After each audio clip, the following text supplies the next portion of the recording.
Hey guys, here's what I'm using for the Trail Trilogy 100k September 2019. The Trail Trilogy 100k runs along the Hauraki Rail Trail on the east coast of the North Island in New Zealand. It's a relatively tame trail, so compulsory gear is at a minimum. I want to show you what I'm packing, what I'm using, what I'm wearing.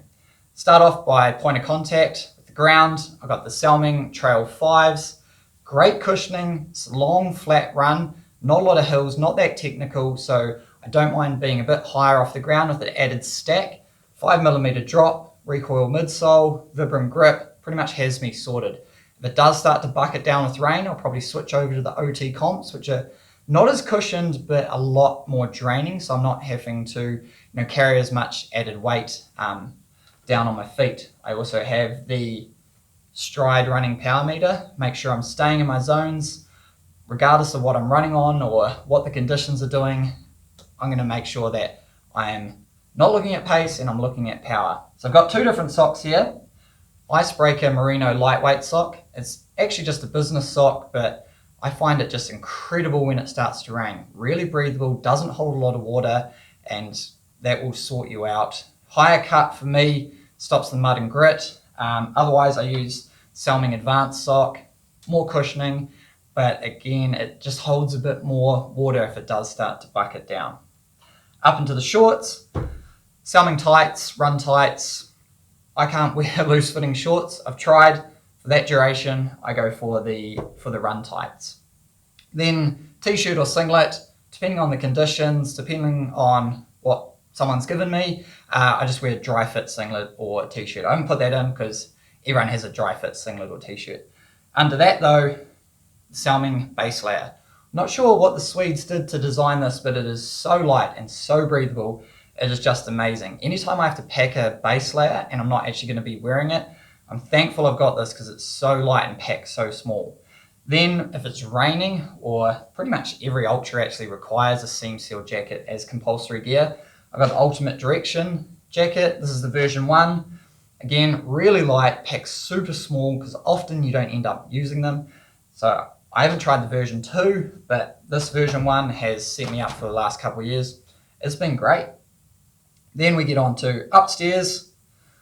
Got Merino Icebreaker beanie. Again, super breathable, packs down really small. Otherwise I wear my backwards mesh hat. If it's super hot, you actually don't want to be wearing a full-on material hat because it can trap a bit of heat in and you might end up slowing down just because you're overheating due to wearing a hat. Then I've got Salming gloves. They've got these cool sensor pads in them so you can still use your phone if you want. Great for selfies on long cold runs in the winter. Alright, so that's what I'm wearing. Now we get more into my equipment. So we have like some of the compulsory stuff, first aid kit with everything, emergency blanket. These two go together and they're always in my pack because you just never know what you're going to approach on the trails or during a long run. So I always pack those in. My run starts at 1 AM, so I need a head torch. I've got the Phoenix HL60R. I've used a lot of head torches. I don't really like the ones with the battery on. I trialed this on my 1 AM practice run and that was 6 hours, setting 3, and I did this on hardcore trails. It was awesome. So I mean, for $100 US, that's the best bargain I think you can find. I haven't tried them all, but from the ones I have tried, that's really good. Camelback Marathoner pack. I've tried front bottles and for me they just don't work. Taller person, I can have the weight centered right on my back. I don't have too much pressure on my lower back. I find it awesome. I also really like the 2-litre bladder. I drink a lot and I sweat a lot, so I need quite a bit of fluid, and with aid stations being 10, 15 Ks apart in the hot conditions, I'm going to need a lot of fluid, and I find it hard to get enough with like handheld and front bottles. And with the quarter turn easy fill bladder, I whip it off, fill it up, I'm good to go for 2 litres. I can end up carrying a bit too much water, a bit added weight between aid stations, but I prefer to have more than less. It's definitely saved me on occasions. I'm not sure if they still make this pack, but I've used it ever since I did my first ultra, and I just haven't found anything that matches it. Then gels, I'm lucky. I can use whatever I want really. Whatever's cheap, whatever's free. I've got goo this time. I'll use a mix of normal and caffeine. I'll probably get on the caffeine early because it's 1 AM. stop for a bit and then get onto it a bit later.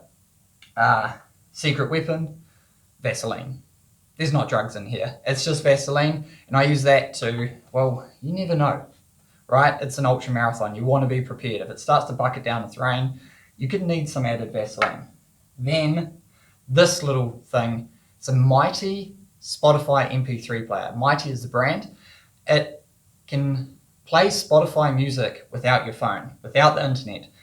Really cool. I was using the iPod Shuffle before that, and although it was, small and awesome, I didn't use iTunes. I think they're stopping making iTunes now. So to get Spotify music, I can have up-to-date playlists all the time. Bluetooth headphones, you hardly notice it's there. That's the Mighty MP3 player. They just sort of came out over the last 12 months or so. Yeah, I'd recommend checking those out. Glad bags and toilet paper. Again, you want to be prepared. But the Glad bags, Snap Lock bags, they're lightweight, they're super thin. And when you're not wearing your compulsory gear, you can put it in a Glad bag, have it packed so it doesn't jiggle around. And it's also waterproof if you get caught out in a shower without your jacket on or whatever. So that's the Glad bags. Then Garmin heart rate monitor. This is the old one. I do use a bit of old stuff. I've used all the new stuff, and this heart rate monitor has been the best one, most consistent, most accurate that I've used. I have a strap, even though I have it on my wrist-based heart rate, and wrist-based heart rate on the Garmin 245 for me has been really accurate. It uses a lot of battery, so if you have the strap and you turn off the wrist-based stuff, that is able to provide a bit longer battery, which is important in an ultra. So that's what I'm using. Keep an eye out on my social media to see how I get on. Happy training, everyone.